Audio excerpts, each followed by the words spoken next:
회사의 직원이 결혼식을 하게 되었습니다.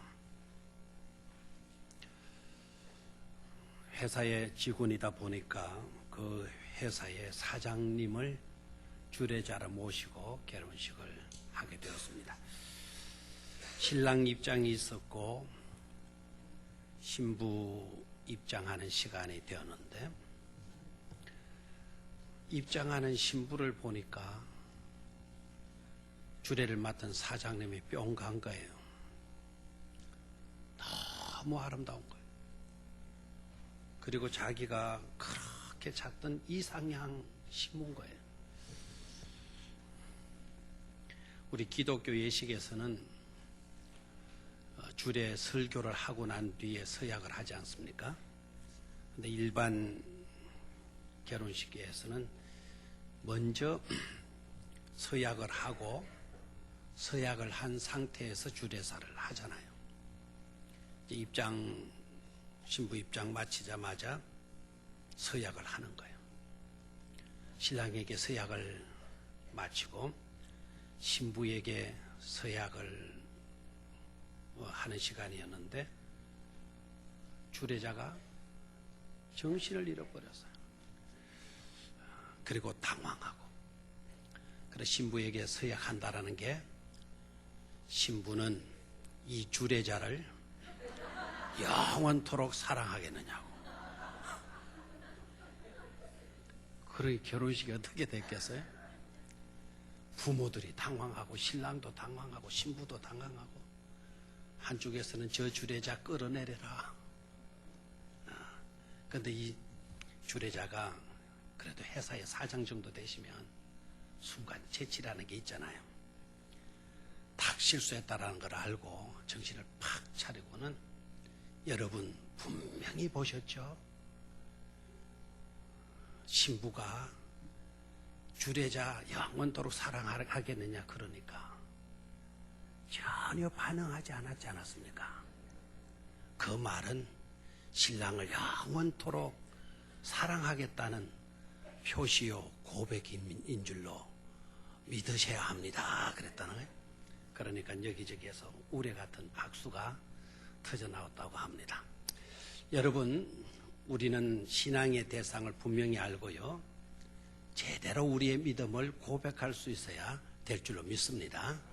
엉뚱한 것 믿고 엉뚱한 신앙 고백해서는 안 돼요. 하나님을 제대로 알고 하나님을 향한 바른 신앙 고백할 수 있어야 될 것입니다. 자, 좌우에 계신 분들 환하게 여러분 밝게 마음을 여시고 밝은 모습으로 인사들 나누십시오. 우리의 신앙 고백은 분명해야 합니다.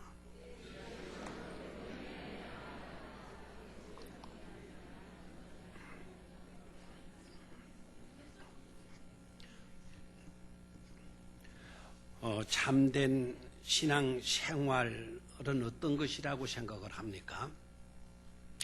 참된 신앙 생활이란 이렇게 정의할 수가 있을 것입니다. 하나님께 제대로 반응하며 사는 것이다. 그게 바로 바른 신앙 생활일 것입니다. 그러기 위하여서는 우리가 중요한 것이 있어요. 하나님께 제대로 반응하기 위하여서는 하나님을 제대로 알아야 된다는 사실 아닙니까? 하나님을 제대로 알고 하나님을 제대로 믿고 제대로 반응하며 사는 것, 이게 너무나도 중요한 요소가 아닐 수가 없죠. 지금까지 여러분들은 신앙생활을 해오면서 혹시나 뭔가 잘못된 일들로 인하여서 갈등한 적은 없습니까? 방황한 적은 없습니까? 갈등하고 방황하고 한 일들이 있었다면 그 원인이 어디에 있었다고 생각합니까?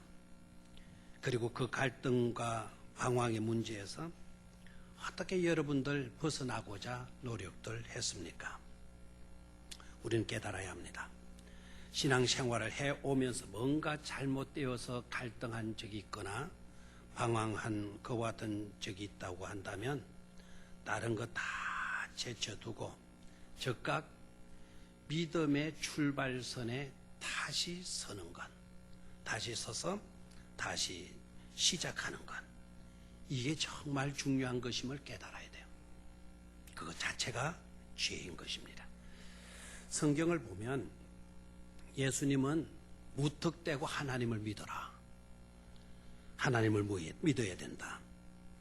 그렇게 하시지 않았습니다. 하나님은 누구이신지, 그리고 하나님의 나라는 어떤 나라인지, 그리고 하나님을 믿으면 우리가 어떻게 되는 것인지, 그런 것에 대해서 말씀해 주셨어요. 그리고 난 뒤에 우리로 하여금 하나님을 믿으라라고 말씀을 하시는 겁니다. 성경에서 계시하신 그 하나님을 알고 바로 그 하나님을 믿는 믿음의 출발선에 다시 서서 시작하는 것이 중요합니다. 그것이 방황에서 탈출하는 가장 좋은 방법이기 때문입니다. 저는 그래서 오늘 믿음의 출발선에 다시 서서라는 제목을 붙이고요. 우리가 믿는 하나님은 어떤 분이신가 하는 것에 대해서 명확하게 말씀을 드리려고 합니다. 세 가지로 종합해서 엑기스로 세 가지로 말씀을 드리도록 하겠습니다. 첫 번째는요, 우리가 믿는 하나님은 우리의 필요를 아시는 하나님이셔요. 한번 따라 하십시오. 우리의 필요를 아시는 하나님. 좀 더 큰 소리로 할 수 없겠나요? 우리가 믿는 하나님은 아주 유치한 어린이들처럼 질문하는 질문까지도 따라 하시네요. 우리가 믿는 하나님은, 다시 좀 더 큰 소리로, 우리가 믿는 하나님은, 아멘. 대개 우리의 방황은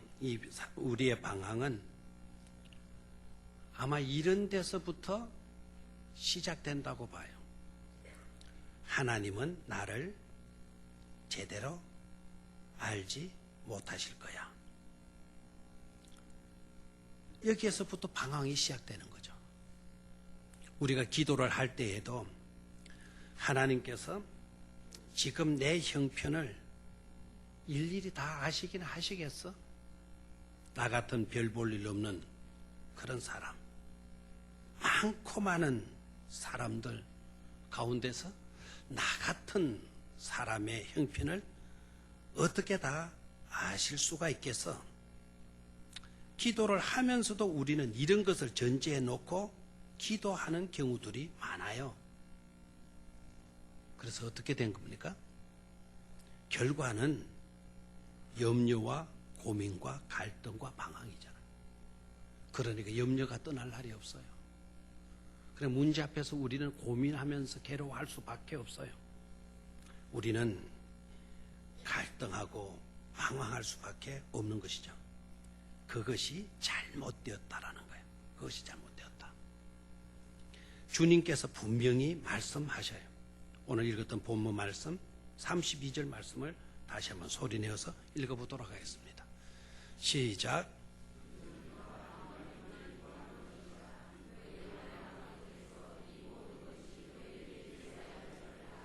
자, 화면에 띄어놨으니까 다시 한번 큰 소리로 시작.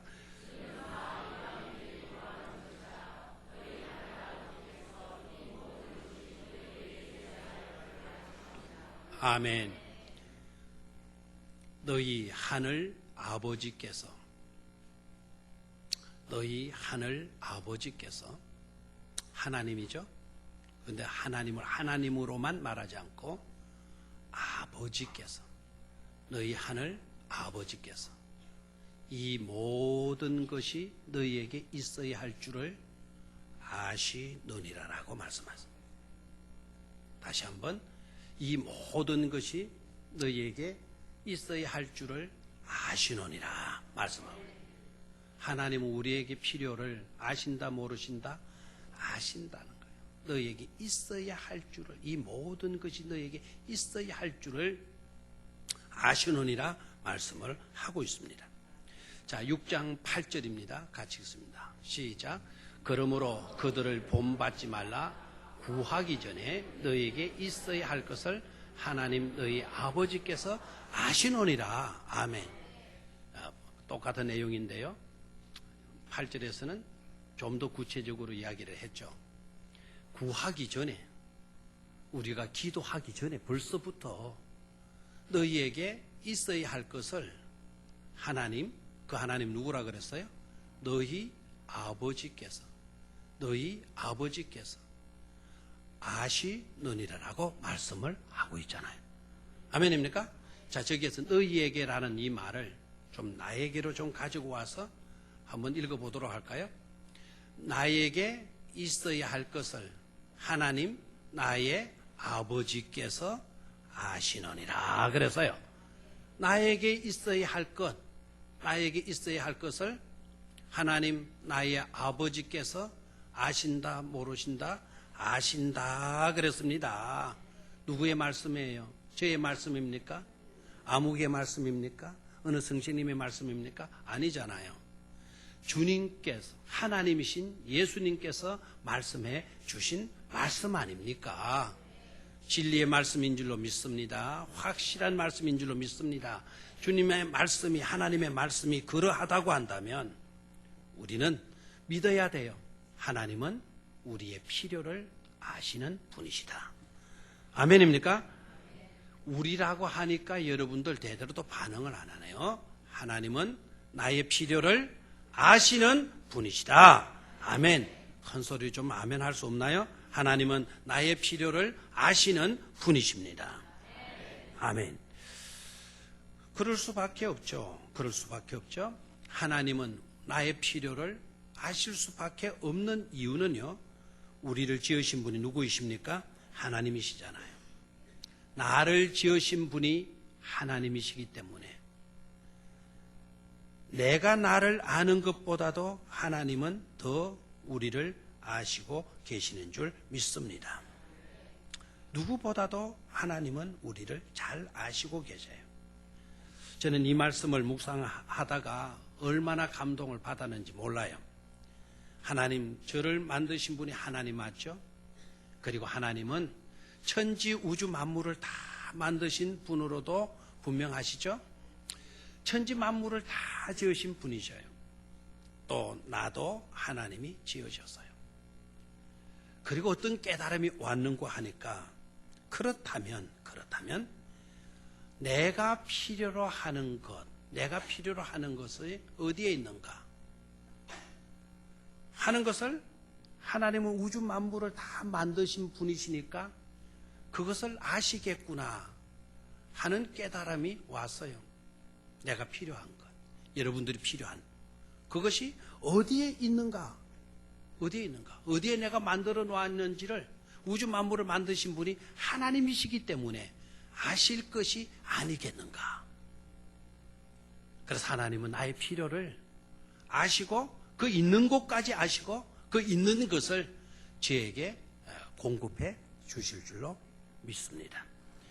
또 이런 생각이 들었어요. 만약 내가 찾고 내게 필요한 것이 이 세상 그 어디에도 없다고 한다면 그러면 어떻게 될까?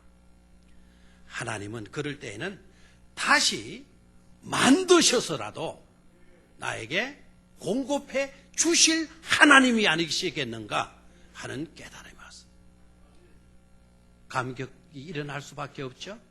감동할 수밖에 없죠. 감사할 수밖에 없죠. 우리가 믿는 하나님은 분명히 그러한 하나님이심을 깨닫기를 축원합니다. 하나님은 우리의 모든 것을 아신다. 모든 것을 아신다. 이것을 우리가 제대로 깨닫는 순간 방황은 끝나게 되고요. 염려도 끝나게 될 줄로 믿습니다. 하나님은 저와 여러분들의 필요뿐만 아니라 저와 여러분들의 한계도 아시고 저와 여러분들의 무능도 아시는 줄로 믿습니다. 우리가 죄에 빠져서 죽을 수밖에 없는 형편도 하나님께서 아시고 그리고 구원해 주시지 아니하면 안 될 존재라는 것도 하나님은 아시고 계시는 줄로 믿습니다. 그래서 도와주시고요.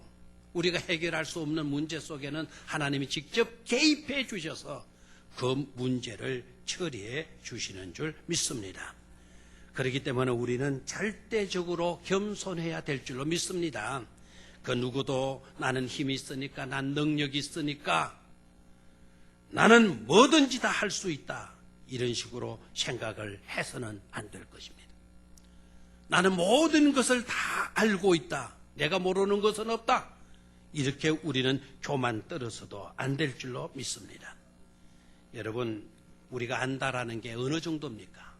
정말 모든 것을 다 알 수 있나요? 정말 지식이 많은 지성인들을 보게 되면 다 이런 말을 해요. 제가 부족해서요. 제가 아는 것이 없어서요. 이런 말을 해요. 우리는 약간 지나친 어떤 겸손 그런 것이 아니겠는가 생각을 해봤더니요. 사실 그런 것이 아니더라고요. 아는 것보다 모르는 게 훨씬 더 많은 것 아니겠어요? 우리가 할 수 있는 일보다 사실 봐요.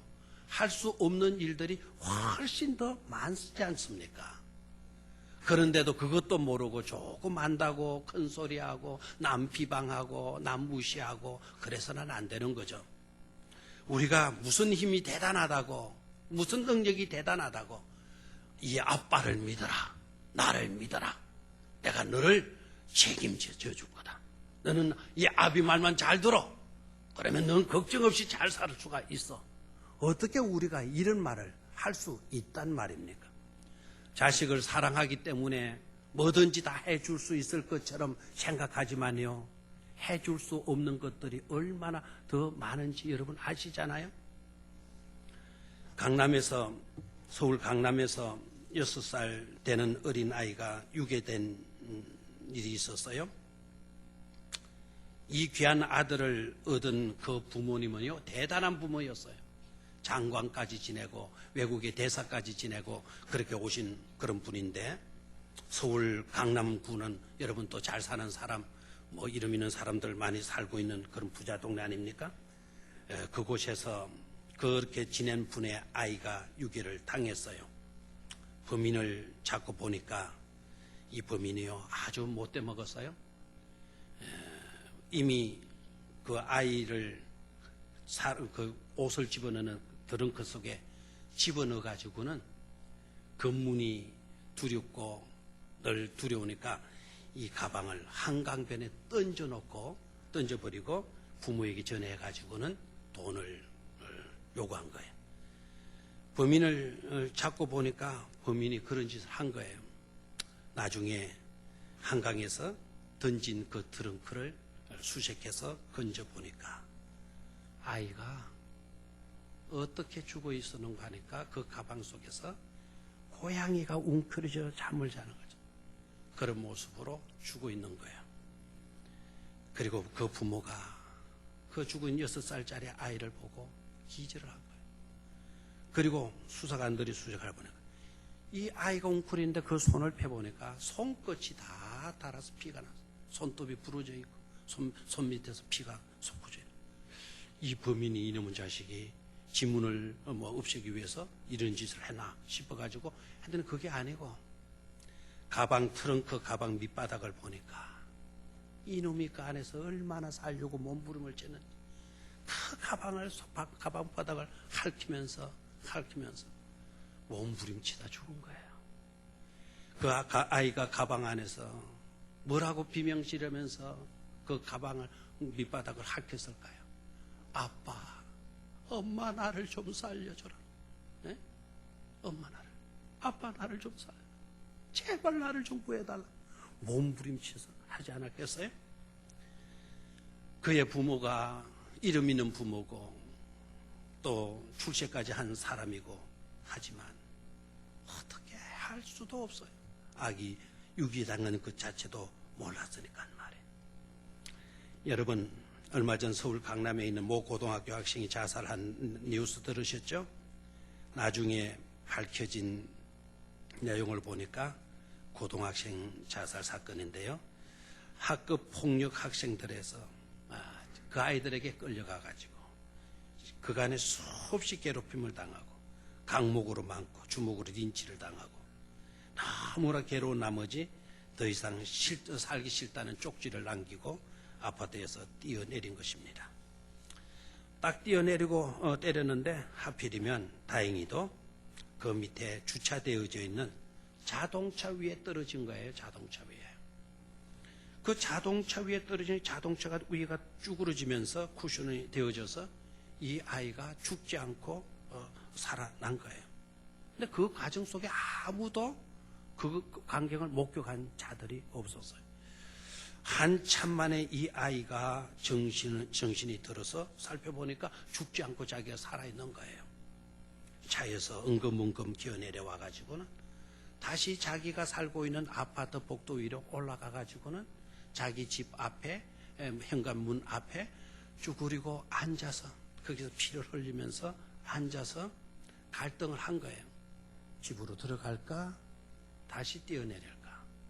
거기 한참 동안 갈등하고 있었다라는 것은 그 몸에서 피가 계속 흐르고 있었기 때문에 현관문 앞에 피가 흥건히 고여 있었기 때문에 다시 그 피자국은 옥상 위로 올라갔고 옥상 위에 또 피흔적이 있고 피흔적에서 떨어진 그 위치를 보니까 아까는 차가 있는 자리에 지금은 차가 없는 시멘트 바닥을 선택해서 이 아이가 뛰어내려서 죽고 말았다라는 거예요. 여러분, 이 아이가 그날 밤에 옥상에 올라가서 뛰어내리기로 작정했던 그날 밤에 아버지와 둘이 앉아서 이야기도 했대요. 잘 자라고 이야기를 마치고 자기 방에 들어가는 아이를 보고 아이야 잘 자라고 이렇게 인사까지 했다라는 겁니다. 그런데 그 밤에 이 아이가 바깥으로 나가서 옥상으로 올라간 것도 모르고 첫 번째 떨어진 것도 모르고 그리고 살아서 자기 현관 앞에서 문만 열면 자기 아이가 피 흘리는 모습으로 그게 웅크리고 있는데도 그거 사실 자체도 모르고 있었고 그리고 옥상에 다시 올라가서 떨어져 죽었는데도 그 사실조차도 모르고 있었다는 사실이에요. 여러분, 부모가 자식을 위해서 모든 것을 해줄 수 있나요? 너는 나만 믿어라. 내가 너를 책임져 주겠다. 너는 아빠가 너의 삶을 행복을 보장해 주겠다. 우리가 이런 말을 과연 할 수 있습니까? 우리는 깨달아야 돼요. 우리는 연약하다라는 사실. 누구에게나 한계가 있다라고 하는 사실을 우리는 분명히 인정하시고 우리의 형편을 아시는 하나님, 나의 무능을 아시고 나의 필요를 아시고 우리의 한계를 아시는 하나님 앞에 나아가서 무릎 꿇고 하나님을 의지해야 될 줄로 믿습니다. 감사하게도 우리가 믿는 하나님은 우리의 눈물도 아셔요. 우리의 한숨도 아셔요. 우리의 고통도 아셔요. 우리의 괴로움도 아셔요. 우리의 죄악된 것도 아십니다. 아시고는 우리를 건져주시는 하나님 아니세요?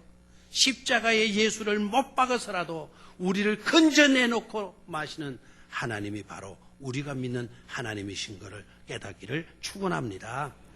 그런 하나님을 우리가 제대로 깨닫게 되어지면 갈등도 사라지고 방황도 사라지게 될 줄로 믿습니다. 두 번째, 우리가 믿는 하나님은 사랑이신 하나님이세요. 한번 대답해 보십시오. 우리가 믿는 하나님은, 좀 더 큰 소리로, 우리가 믿는 하나님은, 아멘. 다시 한번 출발하자고요. 우리가 믿는 하나님은 분명히 확신 있게 어떤 하나님이시다? 사랑이신 하나님이시다. 아멘. 나는 하나님이 사랑이심을 믿습니다라고 하는 돈독한 신앙 고백 있어야 되겠습니다. 저는 두려움을 이렇게 정의하고 싶습니다. 두려움이란 하나님의 사랑을 깨닫지 못하면서 찾아온 손님이다. 다시 한번, 두려움은 하나님의 사랑을 깨닫지 못하면서 찾아온 손님이다 하는 거예요. 아무도 아멘을 안 하시는 거 보니까 여러분들은 아닌데요 하시는 것 같아요. 저는 그렇게 정의하고 싶어요. 두려움은 하나님의 사랑을 깨닫지 못하면서 찾아오는 반갑지 않은 손님이다 하는 거예요. 이 말씀을 조금 바꾸면은요, 하나님의 사랑이 어떤 사랑인지, 그 사랑이 어느 정도의 사랑인지를 우리가 깨닫게 되면 두려움이라는 손님은 언제 떠나는지도 모르게 떠나버리고 마는 것이다 하는 것이죠. 아멘입니까? 인간이 갖게 되는 가장 큰 두려움은 죄로 인한 두려움이라 그래요. 가장 큰 두려움은 뭐라고요? 죄로 인한 두려움. 호랑이를 만나는 것도 두려움이고 사자를 만나는 것도 두려움이고 실패를 당하는 것도 두려움일 수 있지만, 그러나 그것보다 더 심각한 두려움은 죄로 인한 두려움이라는 거예요. 죄에 대한 심판의 두려움이죠. 이것은 피할 길도 없고 어떻게 할 수조차 없는 아주 고질적인 그와 같은 문제이기 때문에 우리는 죄 문제 앞에 두려워 떨 수밖에 없는 것입니다. 그리고 아무도, 그 누구도 예외가 될 수가 없어요. 나는 예외일 것 같은 느낌이 듭니까? 그럴 수 없어요. 아마 그분은 예외일 거야. 그런 사람도 없어요. 이 세상에 살고 있는 사람 가운데 의인은 한 사람도 없다고 성경은 이미 판결해 놓았기 때문에 그래요. 의인은 없나니 한 사람도 없다. 모든 사람들이 다 죄인이기 때문에 그 죄로 인한 두려움에 떨 수밖에 없는 그런 존재가 우리들임을 잊지 말아야 할 것입니다. 그렇다고 한다면 해답은 어디에 있는 겁니까? 평생을 죄 때문에 두려워 떨어야만 되는 그런 인생이라고 한다면 우리만큼 서글픈 존재는 없을 것입니다. 우리는 절대로 행복할 수도 없을 것입니다. 하루를 산다는 그 자체가 오히려 지겨움이고 괴로움이고 고통이 아닐 수가 없을 것입니다. 그러나 우리는 얼마든지 행복할 수가 있습니다. 얼마든지 변화될 수 있고요. 얼마든지 아름다운 비전을 가슴에 품을 수가 있습니다. 그 이유는 성경이 이렇게 말씀하고 있기 때문입니다. 로마서 5장 8절입니다. 로마서 5장 8절을 우리 한 목소리로 같이 읽도록 하겠습니다. 시작. 우리가 아직 죄인 되었을 때에 그리스도께서 우리를 위하여 죽으심으로 하나님께서 우리에 대한 자기의 사랑을 확정하셨느니라. 아멘. 다시 한번 큰 소리 시작. 우리가 아직 죄인 되었을 때에 그리스도께서 우리를 위하여 죽으심으로 하나님께서 우리에 대한 자기의 사랑을 확정하셨느니라. 아멘. 그리스도께서 우리를 위하여 죽으셨다 그랬어요. 그 우리는 누구입니까? 그 우리는 누구입니까? 바로 죄인인 우리들 아닙니까? 근데 우리를 위해서 누가 죽어주셨다고요? 그리스도께서 죽어주셨다라는 거예요. 주님께서 우리를 위하여 왜 죽어주셨나요? 우리의 죄값을 치루시기 위하여 죽으셨다라는 사실 아닙니까? 그 사실이 우리에 대한 하나님의 사랑의 확증이라는 사실이죠.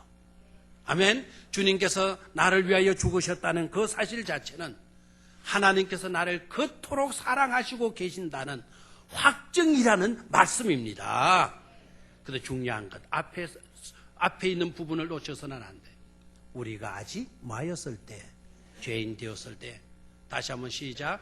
우리가 아직 죄인 되었을 때, 여러분들이 아직 죄인 되었을 때, 내가 아직 죄인인 상태에 있는 이때에도 아직 여러분들이 죄의 상태에 있는 겁니다. 아직 죄의 상태에 있음에도 불구하고 하나님은 여러분을 뭐 해주셨다는 거예요? 사랑하시고 계신다는 사실입니다. 죄 가운데 죄의 상태에 그대로 머물러 있다면 우리는 죄의 문제로, 심판의 문제로 두려워 떨 수밖에 없는 우리들인데, 떨 수밖에 없는 우리들을 하나님께서 뭐 해주신다고요? 사랑하시고 계신다는 사실입니다. 우리는 그러기 때문에 여기에서 희망을 가질 수가 있고 여기에서 뿌듯한 감격을 가질 수 있는 줄로 믿습니다. 하나님이 우리를 사랑하시기 때문에 우리는 죄의 상태에 있다 하더라도 희망을 가질 수가 있고 삶의 의미를 찾을 수가 있고 우리가 얼마나 가치 있고 귀한 존재라고 하는 것을 새삼스럽게 깨닫게 되어지는 줄로 믿습니다. 하나님의 그 사랑은 어떤 사랑일까요? 간략하게 성경의 내용들을 제가 정리해 보도록 하겠어요. 하나님의 사랑은 먼저 찾아가시는 사랑이에요. 어떤 사랑? 찾아가시는 사랑.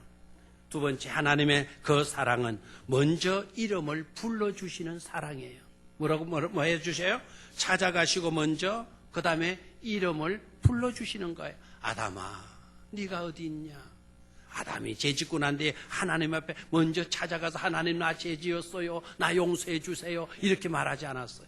하나님이 먼저 찾아가셨고 아담아라고 불러주셨고 주님을 배신했던 베드로 장담했지만 주님을 배역하고 배반했고 주님을 떠났던 그 베드로 우리 주님께서 찾아가 주시고 먼저 찾아가 주시고 그리고 그의 이름을 불러주시고 바요나 시모나 네가 나를 사랑하느냐 이름을 불러주되 음한 목소리로 부르지 않고 야단치는 목소리로 부르지 않고 너는 왜 그 모양이냐 너는 그렇게 장담해놓고 나를 그렇게 배척할 수가 있냐 나를 어떻게 배신할 수가 있느냐 이렇게 말하지 않고 네가 나를 사랑하느냐 바요나 시모나 부드럽게 우리의 이름을 불러주시고 계세요. 하나님은 사랑이십니다. 하나님은 아낌없이 내어주시고 우리의 필요를 채워주시는 사랑이고요. 눈높이의 사랑으로 우리를 대해주시는 거예요. 다시 기회를 주시는 사랑이 하나님의 사랑입니다. 그리고 하나님의 사랑은 그 무엇으로도 어떤 것으로도 끊을 수 없는 사랑. 하나님이 우리를 사랑하시는 그 사랑은 그 어떤 것으로도 그 무엇으로도 끊을 수 없는 사랑이시라는 것을 깨닫기를 축원합니다. 로마서 8장 35절 같이 읽습니다. 시작. 누가 우리를 그리스도의 사랑에서 끊으리요 환난이나 곤고나 박해나 기근이나 적신이나 위험이나 칼이랴. 아멘. 그 어떤 것도 끊을 수 있단 말입니까? 없단 말입니까? 없다라고 하는 말씀입니다. 자, 여기에서 우리는 던져야 될 질문이 있죠. 하나님, 우리가 죄 있는데도 우리가 배신했는데도 우리가 범죄했는데도 하나님 아무런 자격도 없는 우리들을 왜 그와 같은 사랑으로 사랑해 주시나요? 우리가 던져야 할 중요한 질문이 아닐 수가 없습니다. 우리 주님께 우리 하나님께 그 질문을 던지신다면 하나님은 조용히 이렇게 대답해 주시리라 믿어요. 나는 곧 사랑이기 때문에 그렇다 하는 거예요. 내가 사랑이니까 너를 사랑하게 되는 거야. 너를 사랑할 수밖에 없는 거야. 요한일서 4장 16절 말씀 같이 읽습니다. 시작. 하나님이 우리를 사랑하시는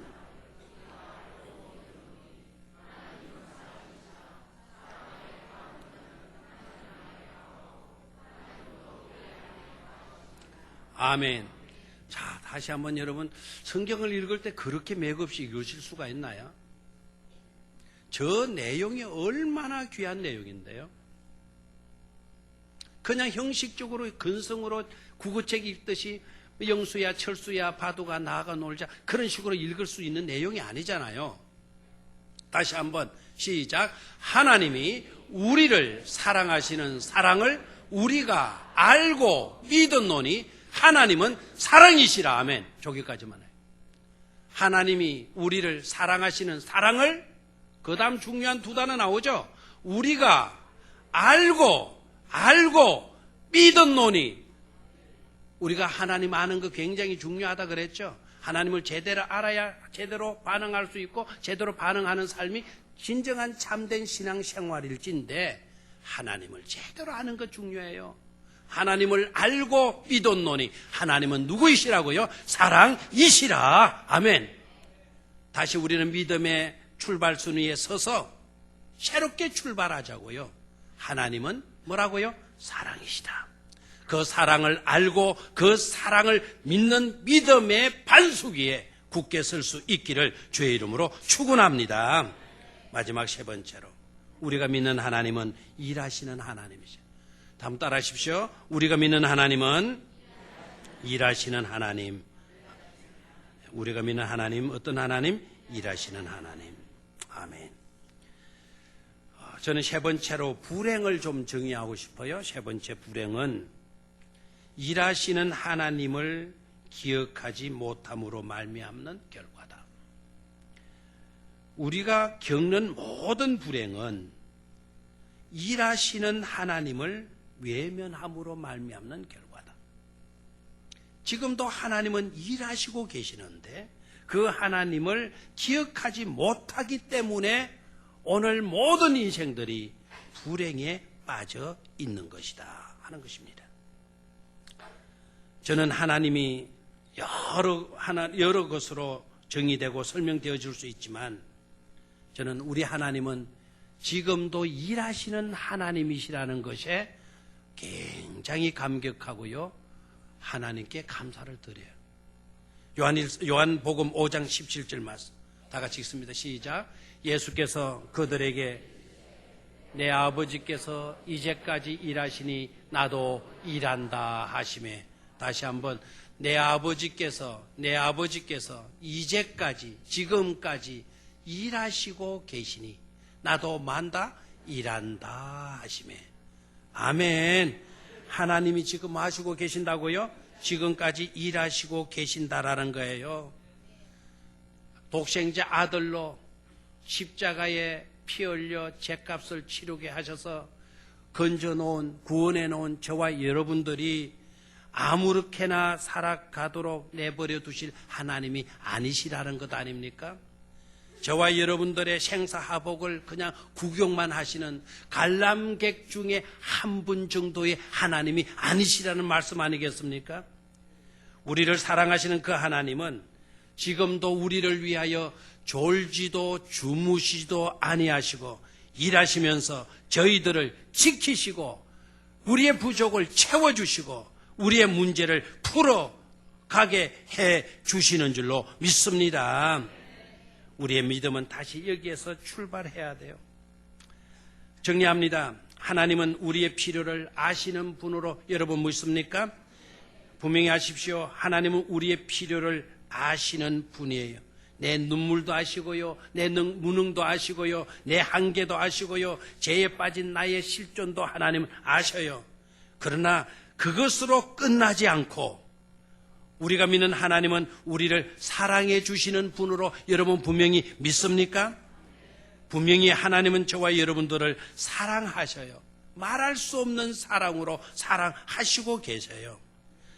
또한 하나님은 우리를 사랑하시는 것으로 끝나지 않고 우리를 사랑하시기에 저와 여러분들을 위하여 지금도 일하시고 계시는 하나님이심을 분명히 확신할 수 있게 되기를 주의 이름으로 축원합니다.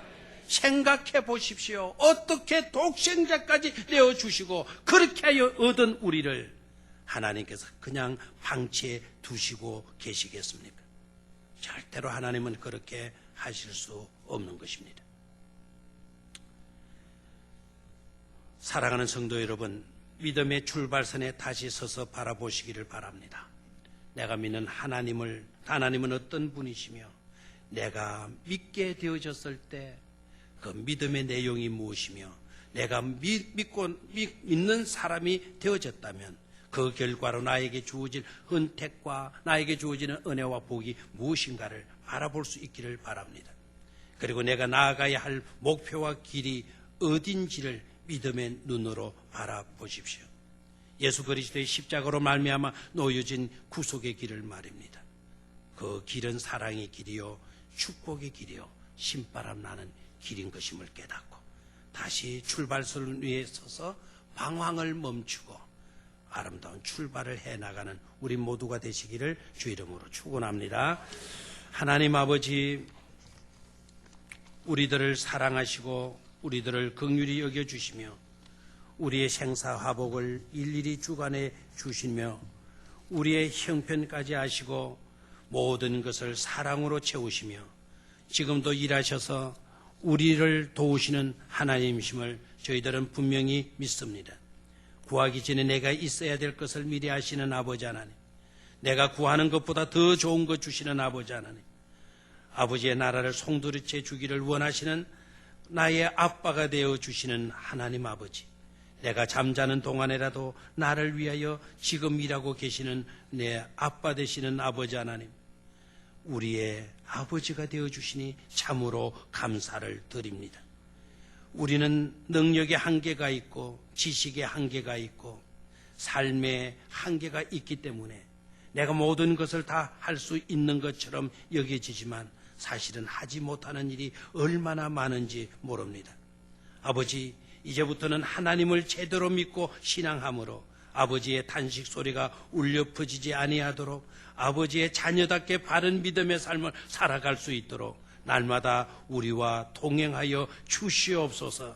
아버지를 제대로 믿지 못해 아버지 곁에서 마치 고아처럼 살아가는 어리석은 자는 더더욱 되지 말게 하여 주시옵소서. 주 예수 그리스도의 이름으로 기도드리옵나이다. 아멘. 우리 다 같이 우리 복음성가 가운데